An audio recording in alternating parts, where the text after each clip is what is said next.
So I have the pleasure of introducing Pete Kappers, who's a research scientist and strategic advisor to the Electricity Markets and Policy Department at the Lawrence Berkeley National Laboratory. He's conducted research for the past 18 years in demand response and electric utility regulatory and business model issues. And at present, he leads LBNL's demand response and smart grid sections. So we're honored to have him today. He's going to do a 15-minute presentation, an overview of some EV-specific rate designs among U.S. investor-owned electric utilities. And I just want to emphasize that if folks have questions throughout the presentation or at any time through the meeting, questions, comments, please feel free to input them into the chat box. And we'll be sure to engage in some Q&A and discussion following the presentation. Thank you. Pete, over to you. Great, thanks, Sarah. Appreciate it. And Danielle, thanks for the invitation to come today. I'm really excited to speak to you all.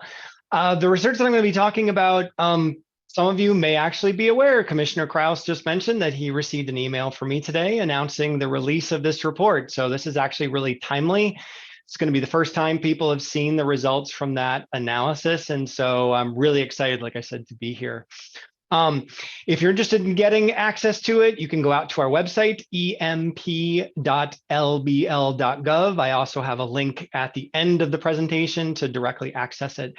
But I also want to acknowledge my co-authors, Andy Satchwell from Berkeley Lab, as well as Cameron Brooks and Sam Kozel from E9 Insights. It's been a real pleasure working with all of them. I got a lot of material to cover in about 10-15 minutes. I definitely want to give you all the opportunity. I want to hear from the commissioners and then hear the more robust conversation that comes afterwards. So let me just give you a little backstory on this project. So about a year or so ago, my colleagues and I were really curious about how electric utility rates for EVs were being designed and implemented here in the US. We knew that the industry was really in sort of its infancy when it came to rate designs that uniquely apply to the charging of electric vehicles. And although we were aware of a handful of highly publicized rate offerings and pilots, we really didn't have a good foundational understanding of how those rates were predominantly designed. And so given that you all as regulators are increasingly being put in the position to set EV policy and ultimately approve utility designed rates that support that policy, we thought it'd be mutually beneficial for you and for us to gain a much better understanding, robust understanding of how EV specific rates could be designed as well as how they're actually being designed here in the US. And so that's really, what the basis for this project is. In a nutshell, that's our overall objective. So in order to achieve it, we first went out and developed a simple framework for identifying the various design elements that could be uniquely associated with EV specific rates. We then, in conjunction with E9 Insights, collected a bunch of utility tariff filings and applied the framework to develop a database that categorized these rates. And lastly, we evaluated that database to characterize the landscape of EV-specific rate designs that were out there. So in the slides that follow, I'm going to walk you through our research effort on a step-by-step basis and ultimately show you all the great stuff that we found. So can you go to the next slide? So in a prior, but actually very recent bit of additional DOE-funded research, we developed a framework for characterizing how the key design elements of EV-specific rates might be similar or might differ from those historically applied and used at the general customer class level. And so one of the primary rate design decisions utility really needs to make about what and how is about what and how to measure and meter electricity consumption. Because EVs represent one of, if not the biggest end use load at a premise, utilities have begun to consider if historical approaches that measure and meter the entire premises electricity consumption are really still applicable for EV-specific rate designs. In addition, although electric utilities have historically considered the merits of introducing some form of time-based volumetric charge writ large, whether it's to residential customers or commercial customers, they've certainly shied away from reflecting any geographical cost differences in rates. But given the unique engineering challenges imposed on the distribution grid from EV charging loads, utilities could be much more inclined to apply both temporal and locational differentiation to both better reflect cost differences imposed on the system, but also to signal when and where charge management might be most beneficial. We also know that utility costs are driven by the capacity of the system that's got to be available to meet maximum demands. Demand charges, right? They're often applied as a way to recover such costs. And given the substantial electricity demands associated with certain types of EV charging, utilities could be inclined to apply demand charges to a much broader array of customers than has been done so in the past, again, to support more charge management efforts. And last but not least, aside from volumetric energy charges and demand charges, a utility could just use a more blunt force approach, control technology, as a means for supporting efforts to more directly manage the charging loads from EV customers. So next slide. So since our interest was in understanding the current state of EV specific retail rates here in the US, we went out and collected IOU rate filings and regulatory decisions between 2012 and 2022. However, the overwhelming majority of rates that we found, about 90% of them, in fact, actually were found dated between 2018 and 2022. So just a 4-year, very recent period of time. Our research did not examine rates available from energy marketers or municipal or cooperative or other sorts of public utilities. Again, the report gets into those details more specifically, but our interest was really on IOUs. So to be eligible for inclusion in our database, the rate had to either require proof of EV ownership or be otherwise designed for the purposes of reselling energy for use in EV charging. So we labeled these eligible database entries as our EV-specific rates. The database that we ultimately developed was comprised of 217 electric utility EV-specific retail rates from IOUs in 37 states and the District of Columbia. We feel like this is a reasonably representative sample of the rates that are out there. It's clearly not the entire population, but we feel very confident that it's representative of the rates and rate offerings and rate designs that have been applied in the investor and utility arena. We ultimately identified 136 of those 217 rates that were either active or had been approved at the time we collected the tariff filings. So for explanatory purposes, we considered all 136 of these rates to be currently offered to customers.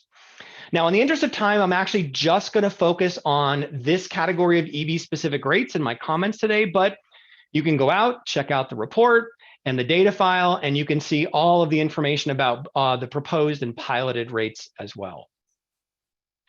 Next slide, Danielle. So let me first provide an overview of how the rates were divided across customer classes, knowing that these may or may not really well align with the different uses of EVs. So among the 136 offered EV-specific retail rates, about 40% or 54 of those rates applied to residential EV customers. A little over a third were for commercial customers. And we found actually a handful, 3 in fact, that applied jointly to residential and commercial customers. We also found that about 20% of the total rates applied to utility-owned EV chargers, while only a small number of rates explicitly applied to non-utility fleet operators. Basically, what we found is a lot of the commercial rates also applied to these non-utility fleet operators. Now let's see what the rates look like when we actually apply that framework that I previously talked about. So in the slides that follow, I'm going to first show how we independently tallied and reported the number of EV-specific rates associated with the levels of each retail rate design element described in that framework. Higher frequencies suggest greater emphasis or interest by utilities or regulators. After I go through that, I'm going to discuss how we treated each rate as a portfolio of its component rate design elements in order to identify more comprehensive and holistic groupings of offered EV-specific rates. So the first element in our framework is focused on meter configuration, as you can see on this slide. As shown in the left-hand graphic, about half of the rate offerings in our database required a device dedicated to measuring the EV charging load separate from the rest of the premise load. The remaining rates either explicitly mentioned measuring the entire premise load or didn't specify any meter coverage whatsoever, in which case we inferred it was for the entire premise. So for the 73 rate offerings that did seek to strictly measure the charging load of the electric vehicles, we found that the vast majority relied on a second utility grade meter. Only 3 of the rates offered during our analysis period relied on the EVSE to measure the charging load, and not a single rate that we found, again, of offered rates during that time period for our analysis actually relied on the vehicle's telematics. Next slide, please. The next element in our rate design framework focused on temporal differentiation and the volumetric energy charge. As you can see from the graphic, fully 75% of the offered rates in our database reflected some form of a period-based TOU design, while only 2 rate offerings utilized something more granular, like at the hourly level, utilizing more like an RTP type design. Now, in contrast, a little less than a quarter of the rates, about 30, as you can see, they didn't include any temporal differentiation whatsoever. Next slide, please. Although our framework did create space for utilities to design rates that differed geographically, not a single currently offered EV-specific rate in our database incorporated any locational differentiation in its design whatsoever. Next slide, please. Next up in our framework are demand charges. Our analysis found that the vast majority of currently offered rates didn't include any form of a demand charge. However, of the 29 rate offerings that did, 8 exclusively employed what we describe as a more traditionally designed demand charge, one you would think of having been around for the last 5, 10, 15, 20 years. 13 layered what we identify as an alternative design onto a more traditional one, and 8 exclusively used one of these alternative designs. And you can see from the example, you can see examples of these different alternative designs listed under each of the categories on the left-hand side of the slide. It's also worth noting that we found that 5 of the 29 rate offerings that included some form of a demand charge, well, they actually applied a holiday during which that demand charge was actually suspended. Next slide, please. Last up in our framework is the use of some form of charging controls, of which we found very few examples. 2 currently offered rates incorporated a charging control signal from the utility to the EVSE, but allowed customers to ultimately override that control signal. While we found only a single rate offering that integrated exclusive customer controls of EV charging loads beyond what the EVSE or its software already provided. So it's worth noting that many utility programs, not rates, but actual programs, provide payments, rebates, or other sort of incentives to promote more direct control of EV charging loads, but they were not the focus of our analysis. Again, we focused exclusively on rates. So what does this all mean when we look at a rate in a more holistic fashion? That's on the next slide. So the dominant residential EV-specific rate design utilized a TOU volumetric energy charge without any demand charge and measures just the EV load. The second most popular residential rate also employed the same type of charges, but instead applied them to the entire premise. And in both cases, there was neither any geographic differentiation nor any charging technology, control technology that was employed. On the commercial side, the dominant EV-specific rate offering was comprised of both a TOU volumetric energy charge and some alternative to a traditional demand charge that included things like demand charge discounts that applied universally or were tied to load factor or ultimately sunsetted after some period of time. The second most popular commercial rate design also used a TOU basis, but without the application of any demand charge.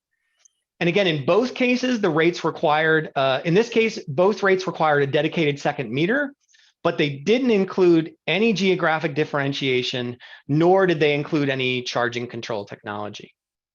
Now, the thing I actually found to be the most interesting thing was, in contrast to the commercial rates, neither of the two most popular utility-owned rate offerings included any form of a demand charge. But we did see TOU applied as the second most popular offered rate design for this class of customers. Although the TOU charge levels were mostly determined from a cost-based perspective, we did find a handful that employed a more market-based methodology for setting those prices. They either looked at the cost of fueling gasoline or the private market's pricing of its DC fast charging stations. All right, so what are some key conclusions and takeaways from this analysis that we found sort of were suggestive based on assessing the rates and the rate designs that came out? Well, first and foremost, utilities and regulators seem to be pretty highly motivated to promote, really wanted to promote adoption through simple rate designs. And we can see that they were also looking to seek pretty broad management of grid impacts from the additional charging loads that came with those EVs. Very simple, discouraging of on-peak charging and really trying to encourage off-peak charging, again, through very simple type TOU rates. In the absence of highly dynamic temporal or locational rate designs, right, this suggested that folks, that as in other utility applications, achieving the greatest level of economic efficiency was likely not of the highest priority, as it is with lots of other issues. And it may actually, in some cases, just not be feasible or cost effective due to a variety of reasons, including just the fact that the metering just didn't exist, or it was too limited for applications. We also found that the additional complexity that was introduced by alternatives to traditionally designed demand charges, or in some cases just outright holidays from them, were deemed acceptable by some, but in order to support an industry really at the beginning stages of a transition, that sort of infant industry idea that really would at some point probably not be as acceptable, and we would apply more general or traditional approaches. And last but not least, regulators and utilities should really consider the frequency with which these EV-specific rate designs are updated or altered so that they maintain or they better reflect the changing grid, the changing economic conditions, and potentially some of the environmental conditions that might motivate certain rate designs. And also just making sure that they are continuing to be effective in achieving either stated or potentially more likely implicit objectives of either regulators or the underlying utilities. So with that, I'm going to turn it over to the panel that I believe is next. On the last slide, though, just for completeness, my contact information is there. The link to access the report is there, as well as a bunch of acknowledgements that there's a big thank you to DOE for funding this research. So with that, yeah, let me turn things back over to you all, and happy to stick around and listen to the conversation. Thank you.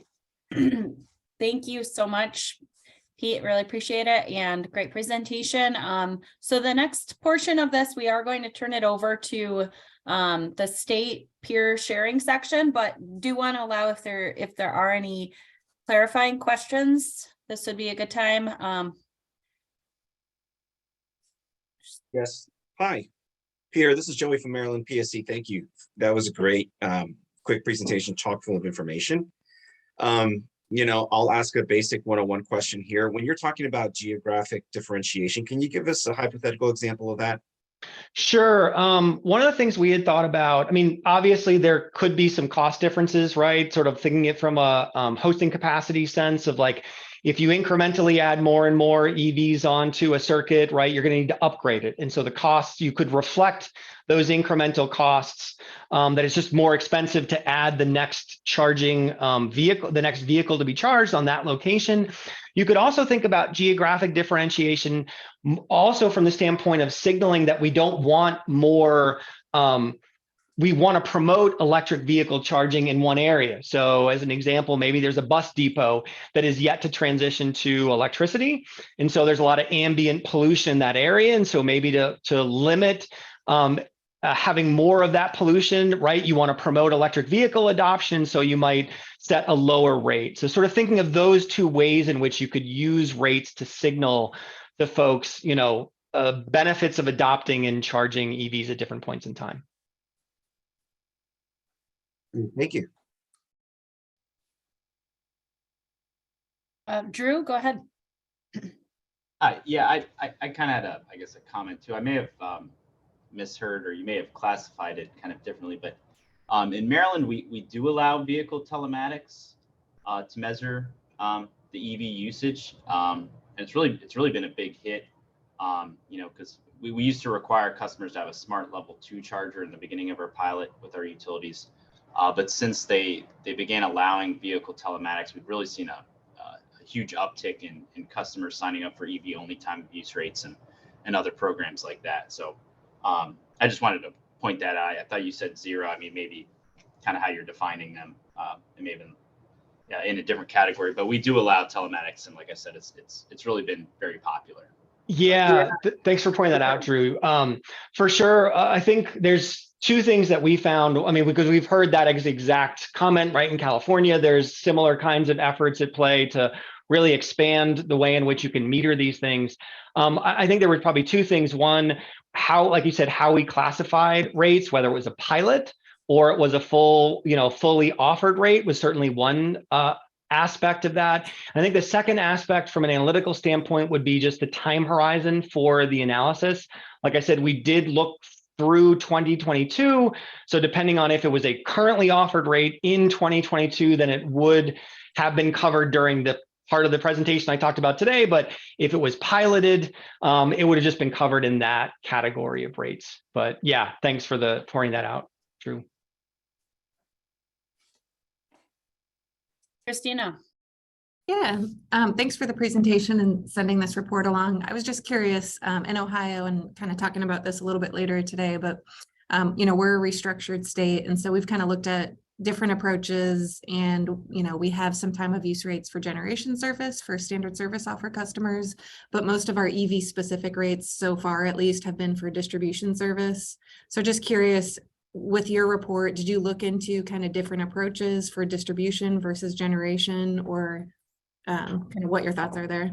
Oh, we did not. We didn't get down to that level of granularity and looking at, was the TOU design or the volumetric energy charge, was it, was it inclusive of distribution or transmission costs, or was it purely generation?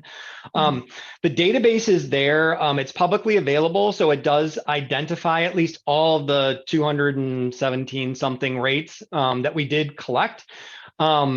So the opportunity is there certainly to sort of do some more research in this area and drill deeper into some of those types of issues. The report itself does identify a number of additional opportunities, I think, to leverage the database and answer questions like that to make this a little bit more even further differentiated and applicable in different states under different regulatory regulatory conditions. So yeah, it's a great question. Unfortunately, we didn't do it this round though. No, we'll appreciate it. Just having that inventory is very helpful and a lot of work, I know. So thanks. Thank you. Maybe time just for one more question. Is it Joey? I think I've already gone, but if somebody else wants to ask their question, that's fine. If not, I'm happy to ask a real quick one. just double checking. There's no other hands. Yeah, go ahead. Yeah, so Peter, sidestepping the study for a moment, I'm just curious. We're talking about utility time of use rates and alternative rate designs, but have you seen any EV specific rate designs on the supplier side of things? And I ask that because we have one in Maryland that has come out with a retail energy supplier is offering an EV specific rate design. And I thought that was pretty innovative from the retail market. Yeah, no, that definitely is. We didn't look into that. I will admit, right? Like oftentimes we're seeing oftentimes where there is retail competition, I think that is where you are seeing a little bit more innovation from a rate design standpoint, unless it's sort of imposed by the commission on the utility to, develop more innovative rates. So I don't know. To answer your question specifically, I don't know, but I'm not overly surprised that that's where we're seeing, some of that innovation show up. Okay. All right. Thank you. Thank you very much.